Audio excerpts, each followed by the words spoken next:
Good morning. Good morning. I'm Kip. My pronouns are he, him, pastor here. I'm so glad to have folks join us here in the sanctuary on this All Saints Day, and folks who are joining us on Zoom. We remind ourselves every time we gather that we are not the original stewards of this land, that here in Philly we're gathered on land that was stewarded by the Lenape people, and we commit ourselves to being in partnership with them to care for this land. Folks on Zoom, we always encourage you to know who were the original inhabitants of your land as well. On this All Saints Sunday, we gather to call forth the holiness of the ancestors and all those who have gone before us as we dare to remember those whom we loved and who have died. We will call their names today and feel the divine connection surge through us.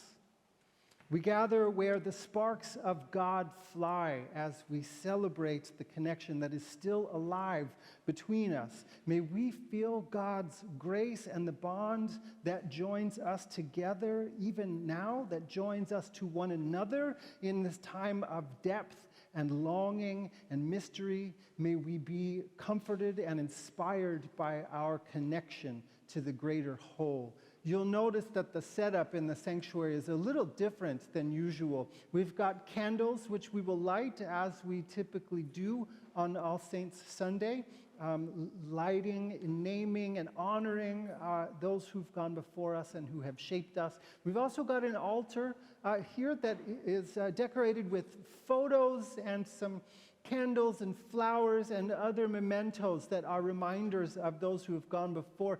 If you brought anything with you that you would like to add to the altar, feel free to come up and do so at any point in this service. I'd invite you at this time, if you're in the sanctuary, to find our opening song in the blue hymnals, the United Methodist hymnal, at the end of the pews. We'll be singing number 703, and folks who are on Zoom, it'll be up on the screen. It's also up on the screen in the sanctuary here if you prefer that. But I invite you to rise in body or spirit as we sing together.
Sometimes sometimes down, coming for to carry me home, but still my soul feels heavenly bound, coming for to carry me home.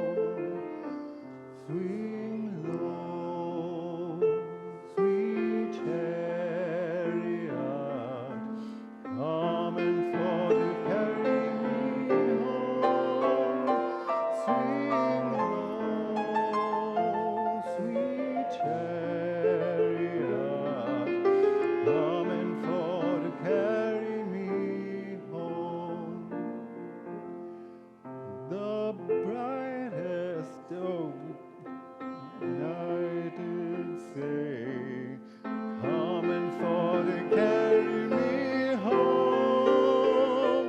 When Jesus washed my sins away, coming for to carry me home.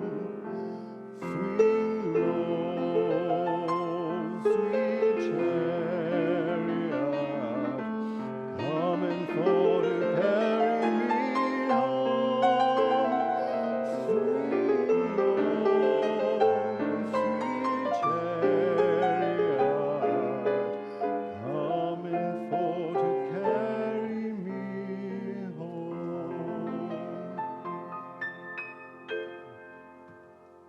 You may be seated.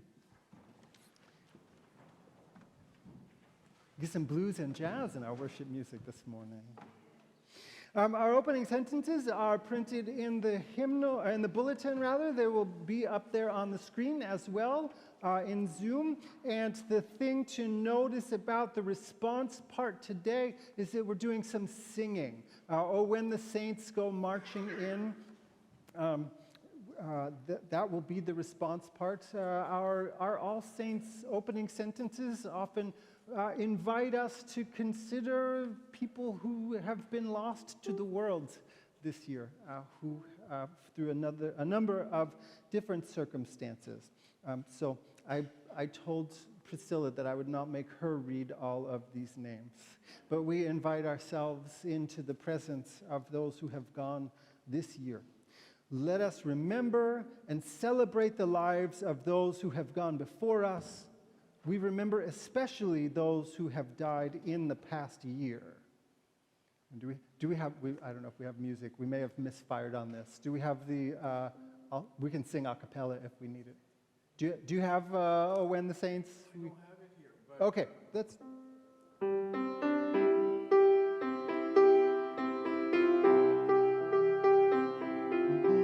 There we go.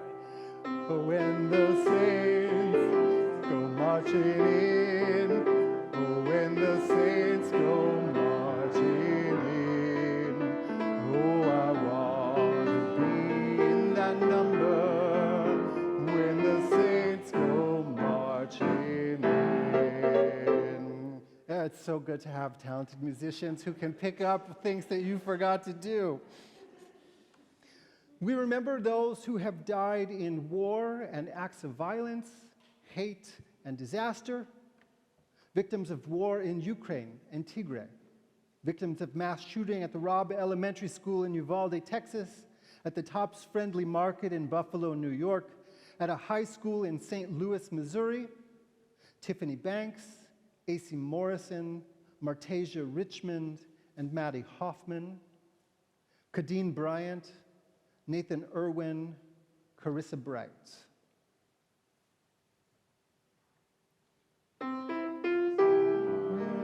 Our voice in song, oh, when we raise our voice in song, oh, I want to be in that number, when we raise our voice in song.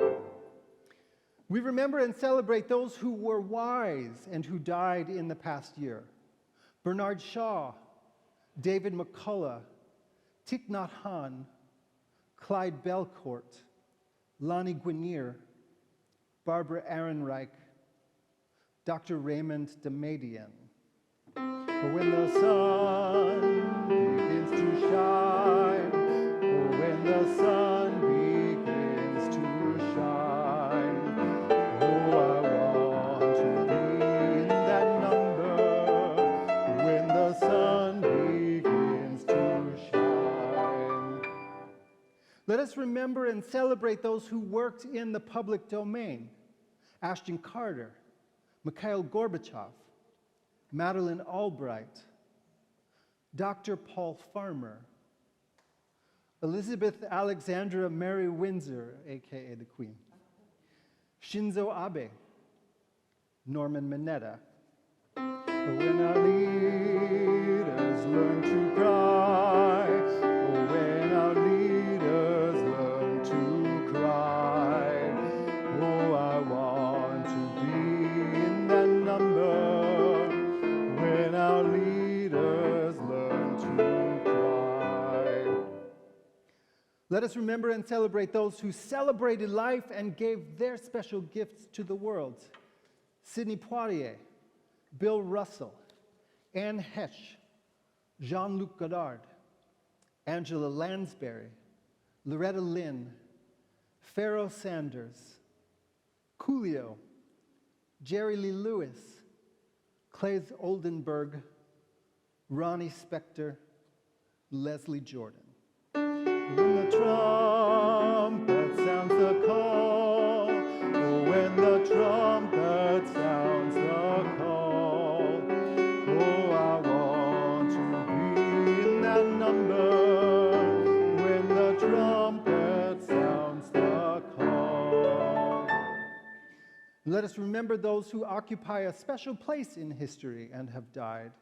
Hillary Nelson, Nichelle Nichols, Charles McGee, Andre Leon Talley, James Lovelock, Clella Rorex, Patrick Hegarty, twice through this time. When the sun begins to shine, when the sun begins to shine, oh, I want to be in that number when the sun begins to shine, when the saints go marching in, when the saints go marching in, oh, I want to be in that number when the saints go marching in. I want to be in that number. Amen. And our act of praise is in the binders, the special hymnals. People in the sanctuary, all the rest of our songs will be in these binders today, and they will also be projected on the screen. And we're singing together number 2, reminding ourselves that along with all of those folks we named and those folks we will name, we are wound together in a web of grace.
Amen.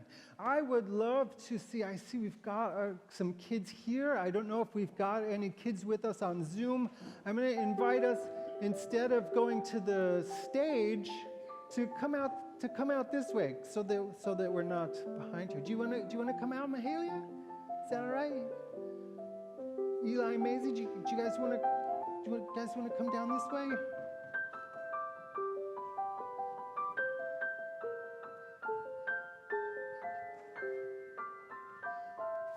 First, I want to see if there's, I want to give you all a chance to tell us anything that's going on, if there's anything you want to tell us about. No? Okay. Well, can you want to take a look up here with us? Do you see what's going on up here? What do you see up here?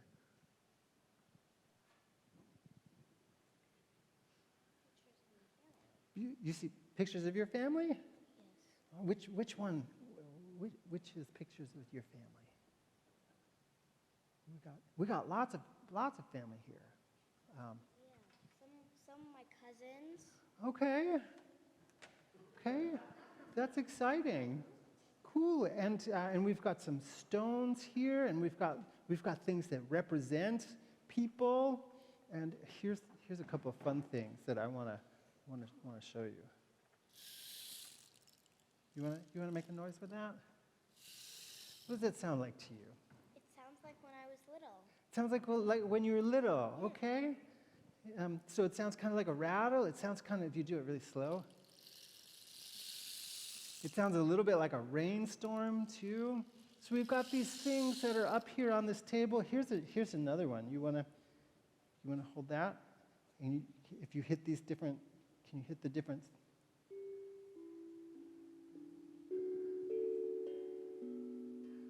So they make different sounds. Priscilla says it's called a panda drum. She's not sure why it's called a panda drum. Maisie, do you want to make any of the sounds on the panda drum? What do you think we've got all this stuff up here for? Any guesses? Represent people? Yeah, it represents people. Do you have people who are special to you who aren't alive anymore? Yeah, me too. How about you, Maisie? There's people special to you who aren't alive anymore? Today is called All Saints Sunday, and we remember the people who helped to give us our lives and people who helped to teach us things that are important to us. And so we've got all of this stuff up here to help us remember that they're still part of this world, just in a different way, and that we're still connected to them. So that's what we're doing today, and thanks for coming and looking at these pictures. Folks on Zoom will see some of the pictures and slides. Folks here, you're going to be welcome. You're welcome to come and look at any point in the service.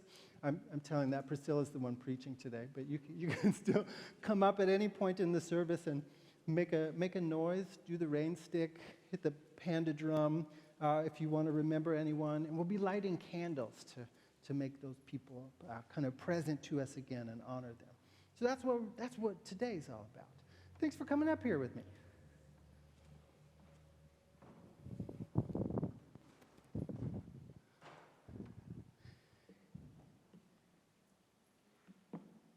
And this is the time actually when we are going to remember our saints, and Priscilla is going to say a little more. The kids just got an orientation to something that we're adding to our usual tradition. This is the time where you'll be able to come forward and light a candle on behalf of somebody. And also, if you brought something for our altar, you're welcome to share what you brought and why it's important to you. But just a little orientation to our altar, something you can do at home. And what I love about this is that it's communal, right? That we all brought different elements and came up with one kind of landscape. So I'm putting the altar, the best I can, I'm getting the altar up on Zoom so folks on Zoom can see it as well. If you can, Michelle, if you're able to highlight this, maybe that would help a little bit. All right. Thanks. we thank you for contributing and welcome you to start this tradition at home. And the good thing is you can add people that you know, and you can add people who have influenced you and gone before us, even if you didn't know them personally. So We're just so glad to be able to honor these people in this particular way, and we look forward to hearing more about who they are and why they were special to you.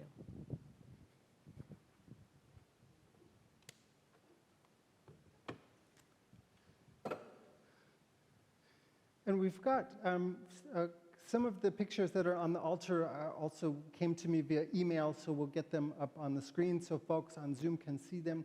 But at this point, we name our saints and we light candles for them.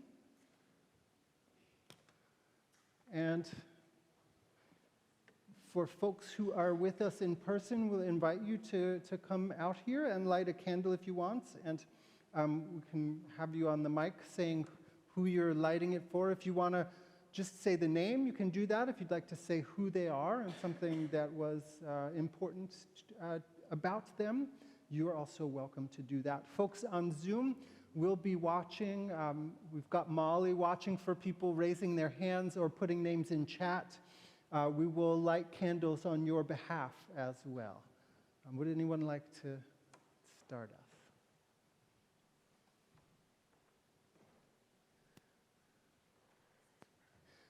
So you can say who you're lighting candles for, and then go ahead and just light any that you'd like. I'm lighting it for my grandma.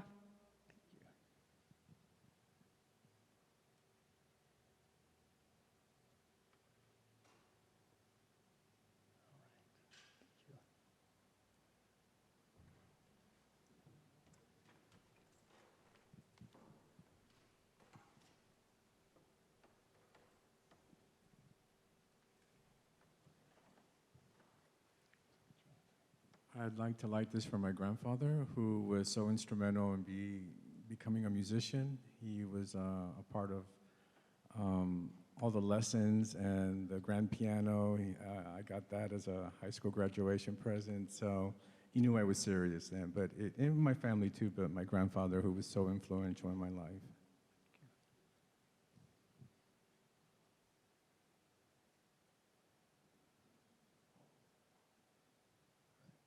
Thank you.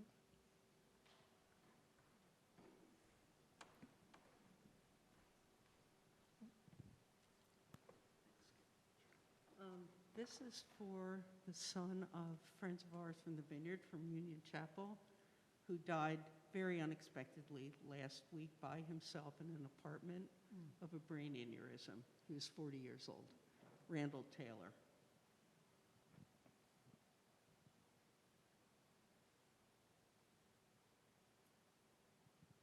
And for my parents, Ruth and Clyde Harding, who were fabulous parents and compassionate, lovely people.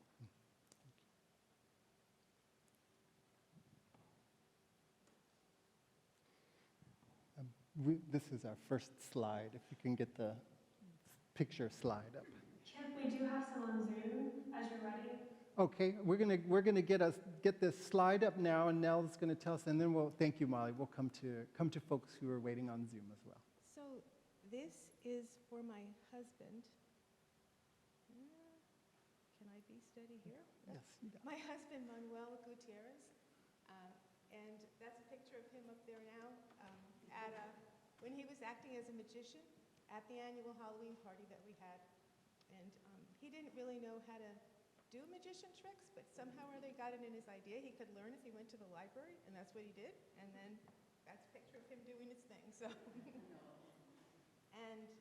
and this is just one other one for his parents, Manolo and Antonietta, and my parents, Mary and Jim, whose picture is up there as well.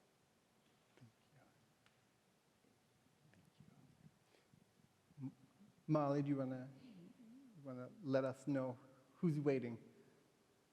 So we've got Terry for Terry's father, Ken Roberts. Okay.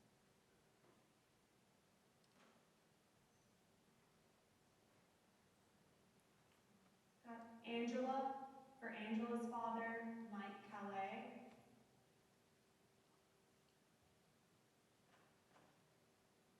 And Jamie has her hand raised. Thank you.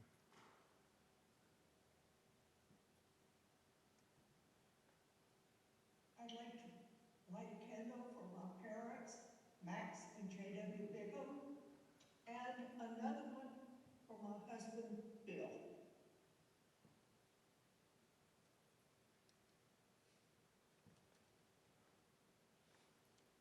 you.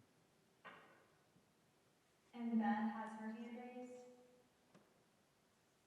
Hello, everybody. A candle for my grandmother, Vivian, It's actually the second picture, Michelle. who was very sweet, kind of let me get away with stuff. And there she is. And my good friend from college who died too young in an auto accident, Maria.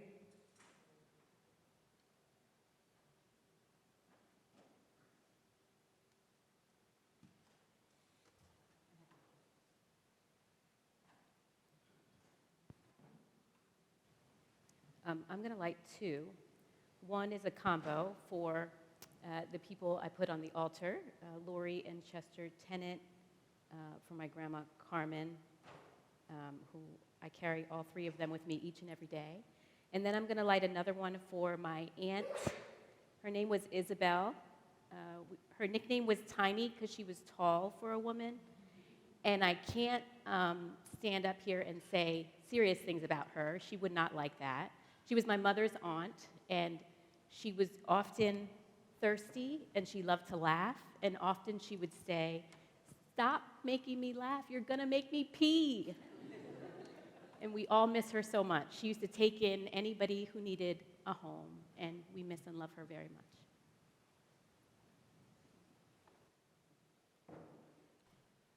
I'm lighting one for my dad, Paul Haynes, and another one for my cousin, Bennett King, who passed away a month and a half ago, just a few weeks after his 5th birthday.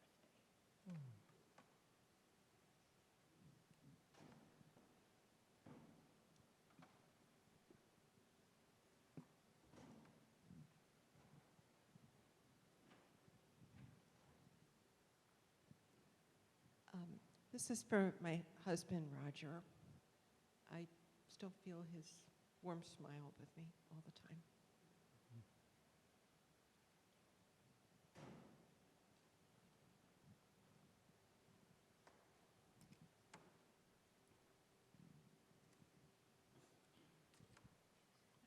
Eli wants to light a candle for his great-grandparents.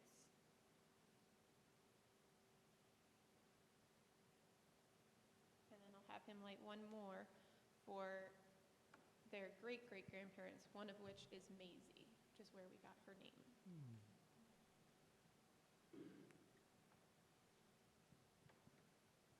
Thank you.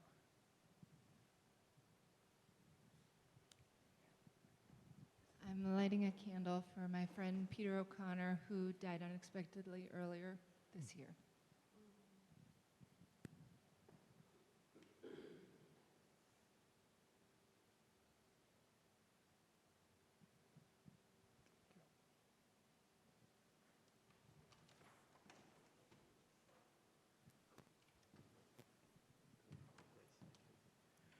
For a long time, for my long time and best friend, who we go to Canada every year fishing since 1977, Bill Nagel.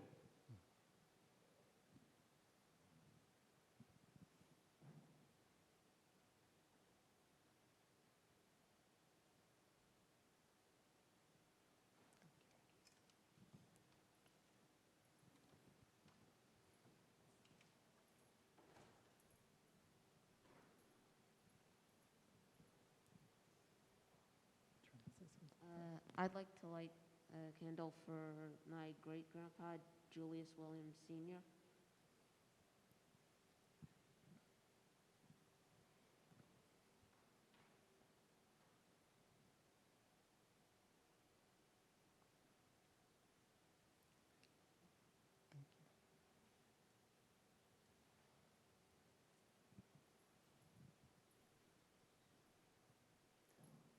Are there any others on Zoom, Molly?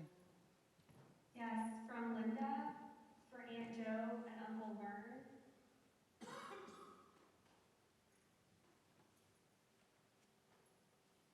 From Francesca, a candle for all those held in my heart. Sean, Mifflin, Dad, Nanny, Mrs. Gintelman, and many others.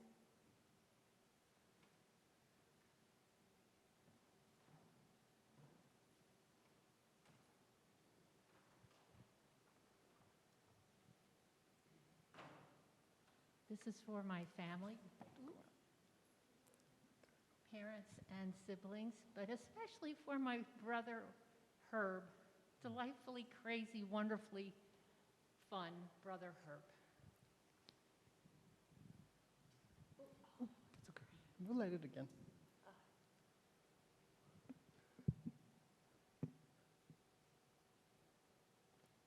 It's part of the symbolism of the day is that we stay lit and are relit by our ancestors. Thank you.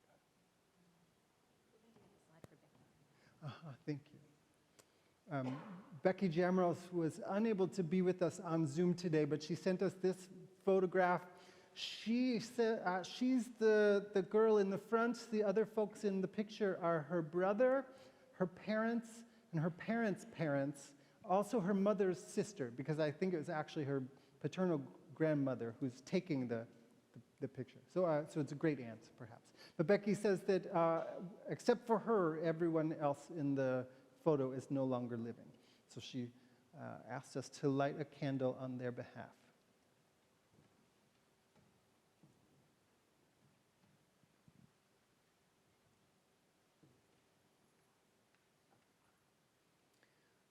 I invite you to just take a moment to call to mind all of those whose lives are echoing in your own. They might be people who are your family ancestors. They might be people who are your intellectual ancestors, people who are your spiritual ancestors. The folks who, in any number of ways, made you who you are, whether you knew them personally, whether you encountered them only through stories or through their music or the things that they have written. Call them to yourself now and know that they are here just as we are here connected to them, and that, like all of us, they are held in the deep and the wide love of God, with gratitude for their lives, with gratitude to each of you for sharing them with us. I told Priscilla I'd close this out by doing something with her panda drum, even though I know not what I'm doing. So we just trust the space.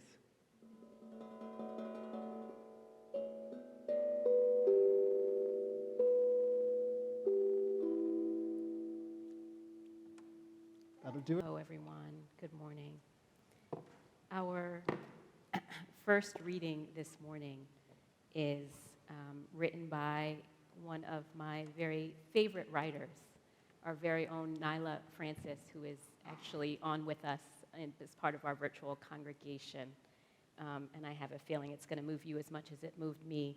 It's an excerpt from her newsletter that's called The Griefness, Your Place for Loss, Love, and the Griefy in Between. And the excerpt that I'm reading from is called, And Our Dead Still Live On. Continuing a relationship with the deceased is a natural response to loss.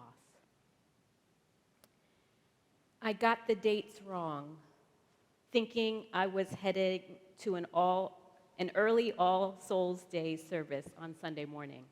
This was last week.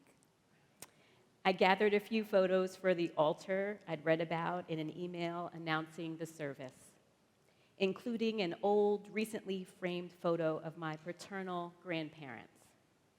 Both of them staring at the camera, my granny looking stylish and dignified in a pink dress, my granddad wearing a slight scowl and an expression that hinted at bewilderment or maybe resistance to find himself where he was. When I arrived at the church, scanning the sanctuary for the altar, I learned I'd mistaken the dates and the service would be next Sunday. I lowered myself into a pew and stacked my photos beside me. Several moments later, I suddenly felt my granny's presence wash over me. A quiet warmth and gentleness, as generous as a smile she was always quick to bestow. as we rose to sing the closing hymn, Here I Am, Lord. One she too loved, I became unexpectedly weepy. And though I valiantly tried to keep my tears in check, with every line we sang, I felt the tug of a rending in my chest, some deep and tender emotion, yearning to make itself known. I let the tears come, singing and crying and hearing my granny's voice, imagining it entwined with mine. It was a moment that caught me utterly by surprise, yet that is the way of grief, crooked and unpredictable, capsizing what we know or think to be true of our own healing journey, wanting in whether it's been 5 or 10 or 20 years, calling us back to its maze. Of course, it is also the week of Halloween, Samhain, the Celtic festival of the dead and celebration of the end of the harvest season, Day of the Dead, and as I thought I was planning for on Sunday, All Souls Day. Occasions when the veil between the worlds of the living and the dead are said to be thin, making communication and connection with our deceased easier. Perhaps Granny had been perched in the liminal space, waiting to get my attention. Did I call her in with the photo? Was it the hymn that brought her near, or was it my intention to honor her that briefly brought our separate realms into contact? I do not really need to know, for these are questions for the mind. And feeling connected to our loved ones, whether in this mystical season or any other time of year, is about moving from the heart. It's about intuiting and making space for the ways we feel close to our deceased, whether that's listening to music they loved, preparing their favorite foods, walking where they enjoyed walking, finishing a project they started, writing them a letter, asking for their advice, wearing a piece of clothing that belonged to them, sitting in their favorite place, creating an altar or ritual to tribute to them, doing whatever it is that honors the bond we shared, the ties that still remain. The ways we can connect are limited only by our imagination. Whatever feels right, whatever invites us into deepening relationship is what we're meant to do. For grieving isn't about leaving those relationships behind. We don't eventually arrive at some place of closure where we pack up our memories and stories, our person, and store them away, ready to move on with our lives. If grief is forever, then so too is the love we shared. And being intentional about making space to feel into that love, to laugh and talk and be with our dear departed ones, is not only how we keep their memory alive, it's how we keep our connection robust and growing, how we learn that new, intimate, and evolving relationships are possible after death and are helpful and comforting too. Thank you, Nyla, for that word. Our second reading, the biblical passage, is from Luke chapter 6, starting at verse 20 and going on to verse 31. Then he looked up at his disciples and said, "Blessed are you who are poor, for yours is the kingdom of God. Blessed are you who are hungry now, for you will be filled. Blessed are you who weep now, for you will laugh. Blessed are you when people hate you and when they exclude you, revile you, and defame you on account of the chosen one. Rejoice in that day and leap for joy, for surely your reward is great in heaven, for that is what their ancestors did to the prophets. But woe to you who are rich, for you have received your consolation. Woe to you who are full now, for you will be hungry. Woe to you who are laughing now, for you will mourn and weep. Woe to you when all speak well of you, for that is what their ancestors did to the false prophets. But I say to you, listen, love your enemies, do good to those who hate you, bless those who curse you, pray for those who abuse you. If anyone strikes you on the cheek, offer the other also. And from anyone who takes away your coat, do not withhold even your shirt. Give to everyone who begs from you, and if anyone takes away your goods, do not ask them again. Do to others as you would have them do to you.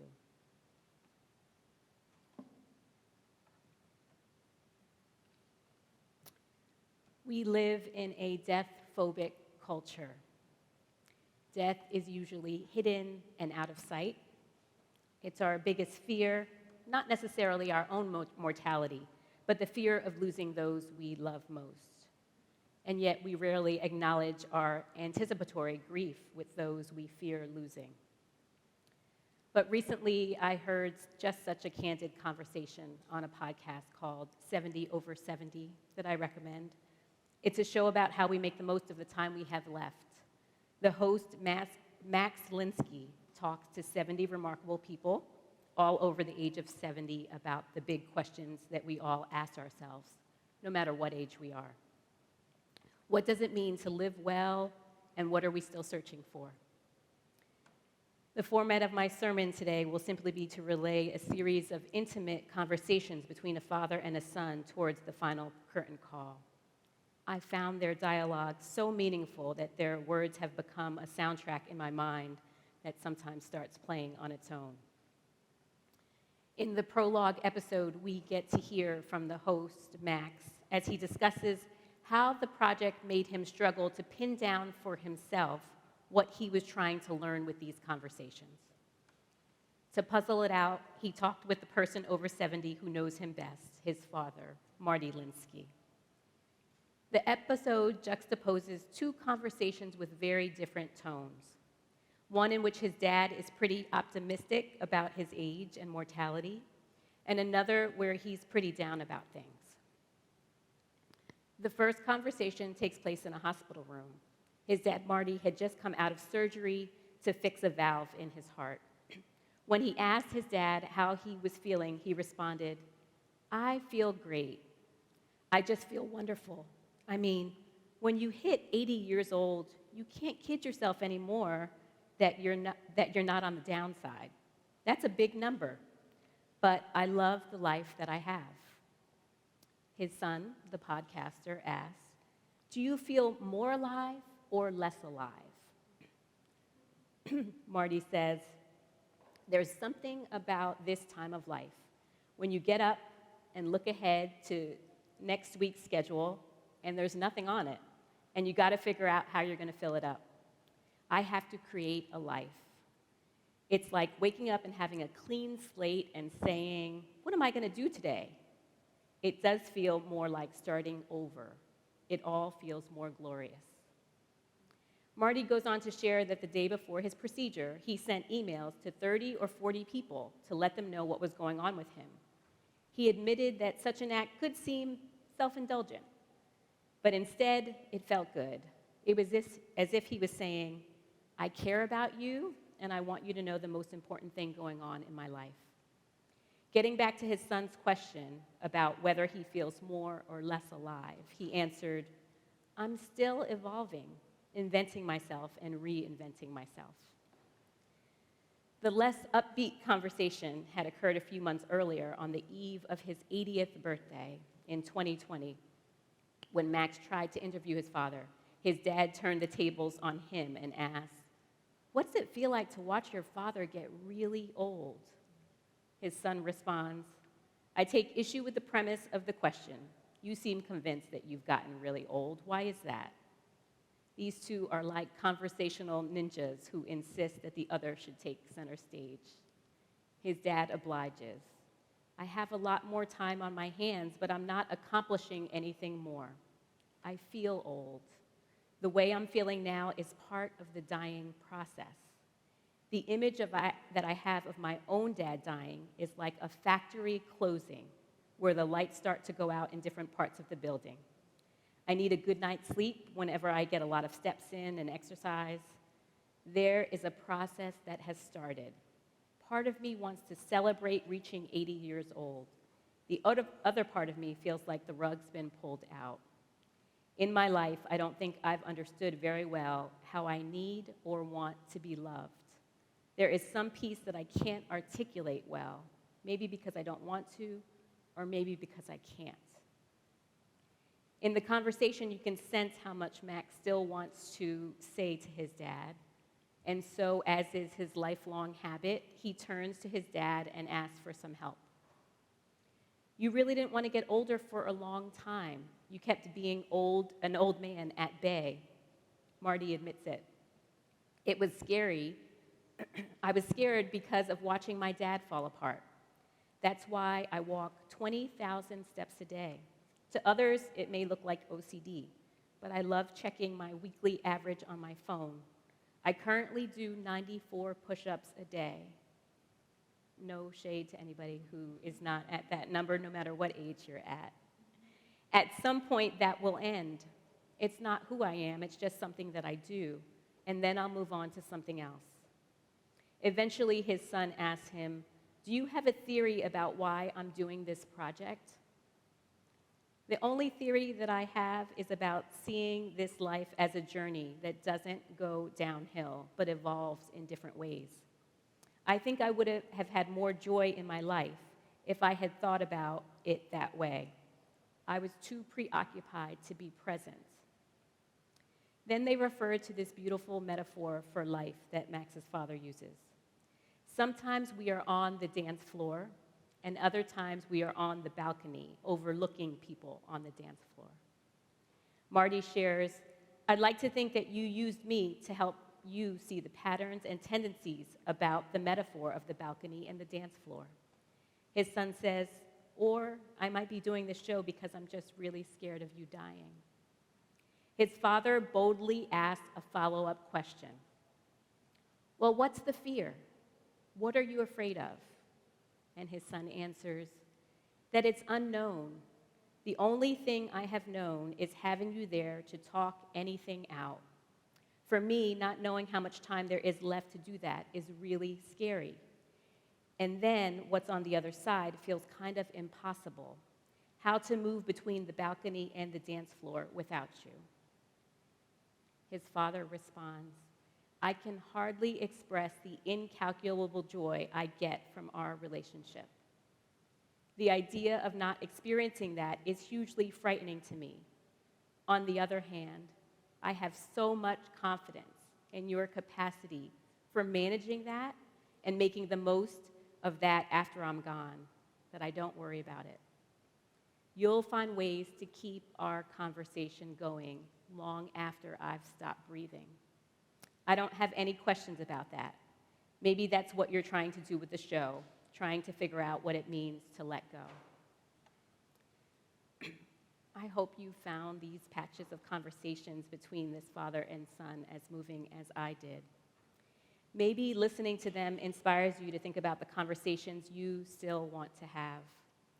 If we are willing to push through the discomfort and talk about hard things, this is what it might sound like. These conversations are part of death awareness practices that will make life richer in the time that we have left. This is how we learn to keep the conversation going long after our beloveds stop breathing.